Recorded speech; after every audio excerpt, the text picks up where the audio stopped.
Fala um pouco da Marcha sobre Roma. Olha, a Marcha sobre Roma, ela é muito famosa, né? Ela fez 20 anos, 2 anos atrás, 2022, né? Fez 100 anos, desculpa. 100 anos, né? Um século. Ela foi uma aposta, na verdade. Na verdade, Mussolini não queria realizar a Marcha sobre Roma naquele dia.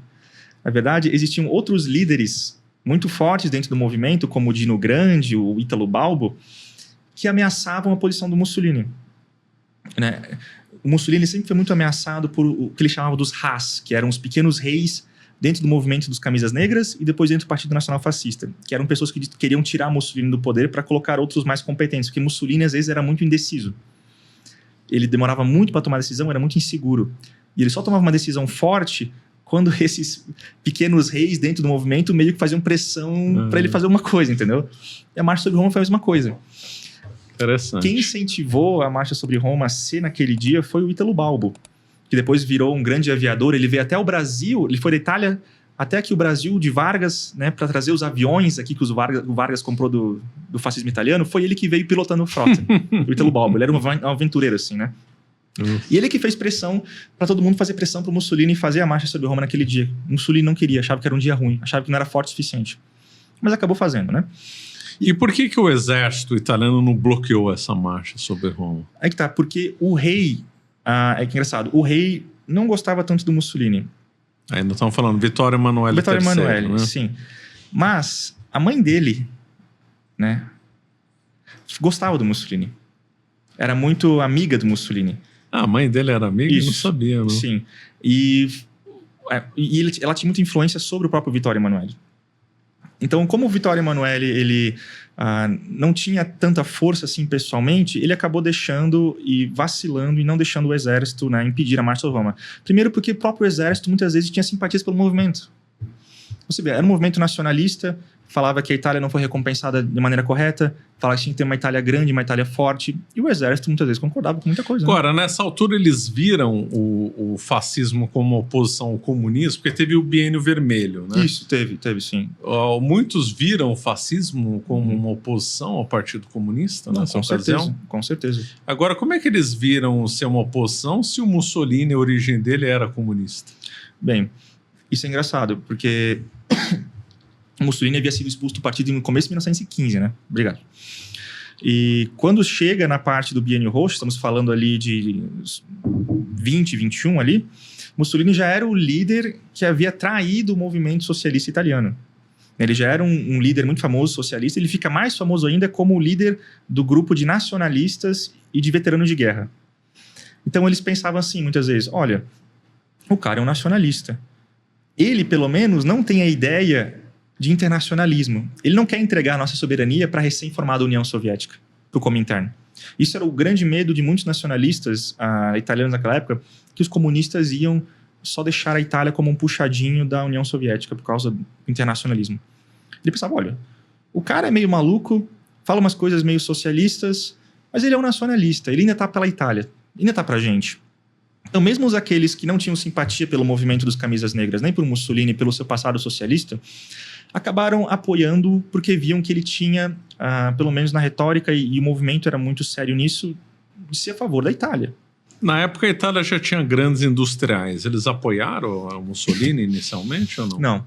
Antes da Marcha sobre Roma, só houve um grande aporte de capital agrário, na verdade, dos grandes latifundiários, porque grande parte da batalha dos fascistas contra os comunistas se deu em pequenas comunas agrárias, cidades do interior, né? Não em grandes centros urbanos, assim. Então, muitos latifundiários apoiaram o movimento de Camisas Negras e financeiramente, né? Mas pessoas como grandes capitalistas industriais ou financeiros tinham grandes receios quanto aos Camisas Negras, porque eles viam que tinha muitos elementos socialistas lá, sindicalistas, o próprio Mussolini. Então, antes da Marcha sobre Roma, apenas capital agrário foi bem relevante, assim. Antes disso, não houve, não. Quem que foi o grande opositor do Mussolini, né, nessa época, em 22, 21? Bem, foi o Partido Socialista Italiano, mas o próprio Partido Socialista Italiano, ele já era fraco e depois que eles perderam a batalha, né, dividiu-se e surgiu o Partido Comunista Italiano, né, com Gramsci, Togliatti, o Bombatti, né, e aí eles... não existia um grande inimigo para Mussolini. Não existia uma personalidade do tamanho de Mussolini para combatê-lo na época, vindo do campo socialista comunista na época, né? Existiam pessoas famosas, como o próprio Togliatti, por exemplo, ou o próprio Gramsci, no caso. Mas eles não eram uma liderança carismática, digamos assim, né? Não existia uma figura anti-mussoliniana do tamanho de Mussolini, ou popular como Mussolini, certo? Então, o grande inimigo foram os socialistas, que perderam lá no Biênio Roxo, né? Depois virou o Partido Comunista, que vira perseguido, mas nunca surgiu uma liderança capaz de opô-lo assim na época. Não teve assim personalidade. E essa marcha sobre Roma foi violenta? Como é? Comenta um pouco sobre ela. Não foi tão violenta, não. Eles literalmente marcharam, entraram na cidade com 100 mil pessoas, eu imagino, algo assim, que é muita gente, né? Muita gente. E aí Mussolini, ele chega de cavalo, né? E o rei, né, o chama para ser o primeiro-ministro. Então, essa foi a grande tomada de poder que eles falam da Revolução Fascista. É o próprio rei da monarquia chamando o cara para ser o primeiro-ministro de um governo de coalizão. Que tinha todo mundo lá. Tinha direitistas, liberais, católicos, monarquistas, tinha fascistas, tinha gente de sindicalista, tinha até socialistas. O Mussolini, naquela época, ele não via o fascismo como algo que vai virar uma ideologia, que vai virar um regime. Ele se via, na verdade, como um primeiro-ministro capaz de fazer um governo de coalizão para salvar a Itália. Ele não tinha ideia de se tornar o Duce, o Il Duce naquela época. Não, ele chega lá e ele quer ser um primeiro-ministro. Ele quer ser o primeiro-ministro para salvar a Itália naquela época. Não existia essa ideia dele virar um ditador ainda. Nem na Quando cabeça é que dele. surgiu essa ideia do Duce, do ditador, do ano 1 fascista?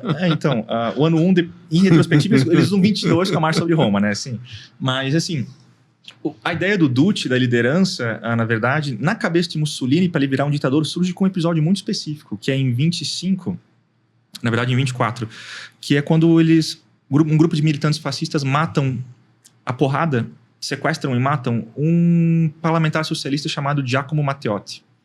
O Matteotti era muito vocal contra o fascismo, né? Contra o Mussolini. E sem Mussolini saber, né? Um grupo de militantes fascistas sequestram esse parlamentar na rua, um dia, colocam ele no carro, levam para algum lugar desconhecido. A ideia, pelo que eu sei, não era para matá-lo. Mas acabou acontecendo. Não sabe ao certo o que aconteceu. Passaram do limite, bateram na cabeça do cara, não sei. Usaram manganelo para bater nele, que era o típico dos... O ponto é que o cara morreu. E aí começou um grande protesto contra o fascismo, na verdade. Isso foi a grande crise, né, que vai levar Mussolini a tomar a decisão drástica de virar um ditador. Deixar essa ideia de ser primeiro-ministro para virar um ditador, para manter o poder. Porque ele pensou em resignar, na verdade. Ele viu que o protesto era tão grande e o fascismo havia se tornado algo tão feio na Itália naquele momento que o Mussolini pensou em se resignar e sair fora, assim. Mas de novo, é a pressão dos pequenos reis, os concorrentes do Mussolini, o Dino Grande, o Italo Balbo, o Farinati, que o fazem e o convencem a se manter no poder, e não só isso, a realmente fazer o controle do processo eleitoral, que aí vai virar o ditador. Por Mussolini em si, eu acredito que ele não teria tido essa iniciativa. Foi a pressão novamente do partido, dos seus pequenos líderes, que o levaram a fazer isso. E aí ele faz um discurso na Câmara, no começo de 25, dizendo que acabou o processo democrático burguês, né? E aí começa a se instaurar leis para controlar o parlamento, expulsar os parlamentares que ele não gosta, e ele começa a virar um ditador, assim, uma figura muito carismática e forte na Itália, assim. Porque é até muito estranho. Veja, era muito popular, o fascismo era muito popular, ele também, aí dá essa crise, ele fica muito queimado, o partido também, ele vacila, e aí ele volta com tudo em começo do próximo ano, e de repente todo mundo esquece que os fascistas haviam assassinado Matteotti. Eu acho muito estranho isso na biografia de Mussolini. Parece que o país, no momento, cancelaram o Mussolini, digamos assim, e o fascismo, mas depois de uns meses, quando ele, né, bota a mão de ferro lá de fato, as pessoas esqueceram o que aconteceu com o Matteotti. É muito estranho, não é mesmo? Né? Isso é verdade. A oposição e os socialistas não aproveitaram tudo que tinham para aproveitar naquela crise. Você acredita que se tivesse um nome forte, eles teriam derrubado Mussolini? Não havia uma figura forte. Muitos deles haviam fugido para o exílio na França, na verdade, né? Os poucos que restaram ou estavam já sendo observados pelo Partido Nacional Fascista ou sendo encaminhados para a prisão. Então não houve uma oposição forte, porque já vinha sendo perseguida naquela época, né? Não aproveitaram a crise, então Mussolini pôde virar o ditador, começar o processo de virar o ditador aí, na verdade, né? E aí começa, professor. Como é que é a ligação dele com o capital, o grande capital, livre mercado e tal? Então, o Mussolini, quando ele chega lá em 22 no poder para fazer a coalizão dele, ele de fato tem que ceder muita coisa, porque ele não tem o poder absoluto. Ele foi apontado como primeiro-ministro. Ele não tem controle total sobre o exército. Ele não tem controle sobre a monarquia. Ele não tem controle sobre todos os partidos. Não era um partido único, né? Existia o Partido Nacional Fascista e tinham vários outros lá no parlamento. Mas depois ele acabou com os outros partidos. Depois sim. Mas naquela época, em 22 a 24, antes da crise do Matteotti, ele tem que fazer várias... ele tem que ceder muita coisa para os liberais, os direitistas, e começa até mesmo a angariar favores de grandes industriais, na verdade, né? Veja, Mussolini, ele era muito pragmático. Ele era primeiramente um político, na verdade, né? Quando ele precisava sacrificar objetivos do próprio Partido Nacional Fascista ou ideias de sindicalistas no curto prazo, ele sacrificava. Tudo para manter o poder e para agradar aqueles que o apoiavam no momento. Por isso que houve a concessão para certos graus de privatização nessa época, que falam muito. Porque não havia ainda uma ideologia, não havia o controle do parlamento, ele não tinha um poder absoluto, ele era um primeiro-ministro tentando fazer uma coalizão e se manter no poder. E ele teve que ceder, muitas vezes, né? Depois que ele vira o ditador e aí vira só praticamente um partido, né? Depois de 25 para 26, começo dos anos 30, ele consegue controlar o processo político, de fato, mas o partido não tem força suficiente para derrotar os grandes capitalistas. Industriais, por exemplo, né? Ele consegue controlar o capital financeiro, ele consegue ter o controle da emissão de moeda e do câmbio para fazer a seu favor, né? Mas ele não consegue controlar os industriais, os grandes capitalistas. Então ele tem que fazer favor e conchavo, assim. Ele tem que ceder um pouco para os capitalistas, e os capitalistas, com medo, eles tinham medo do Mussolini e dos fascistas, né? Não havia eles eram amiguinhos, fascismo e grande capital, não sei o quê. Não. Havia um compromisso pragmático de ambos os lados, mas os capitalistas tinham muito medo. Mas, ao mesmo tempo, sabiam que eles não eram... O Mussolini não era forte o suficiente para derrubá-los. Mesmo assim, sabiam que não podiam brincar para dar brecha para isso acontecer. Agora, o Mussolini sempre atacou a burguesia, né? Sim, na verdade, sim. Desde a sua juventude, ele sempre via a burguesia como algo decadente do século XIX, atrasado, que devia ser eliminada, deveria ter valores heróicos, anti-burgueses, né? E também, quando ele chega ao poder, ele tenta se manter como um líder novo acima dessa questão burguesa. Ele nunca se falava como um burguês. Eu não sou um burguês, eu vim da classe proletária, né? Eu surgi no poder com minha própria vontade, minha própria força. Então, sempre detestou a burguesia, tanto econômica quanto moralmente, aquela ideia do século XIX, né? E, novamente, o Mussolini, se dependesse dele, do poder absoluto dele, ele certamente teria controlado os capitalistas, subjugado eles, né? E provavelmente estatizado uma boa parte diretamente da economia. Isso ele conseguiu fazer em parte lá na República Social Italiana, né?